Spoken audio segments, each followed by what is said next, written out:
Phoenix firefighter is accused of destroying a home in Peoria. According to court documents, Gregory Knauss had a relationship with the babysitter of his kids, and that person's boyfriend told Knauss's wife about it.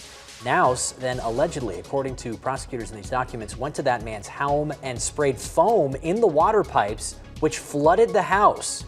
Police say witnesses identified Knauss after seeing him on the roof of the home and a car that matched the description of his truck. He's now facing multiple charges, including burglary and criminal damage.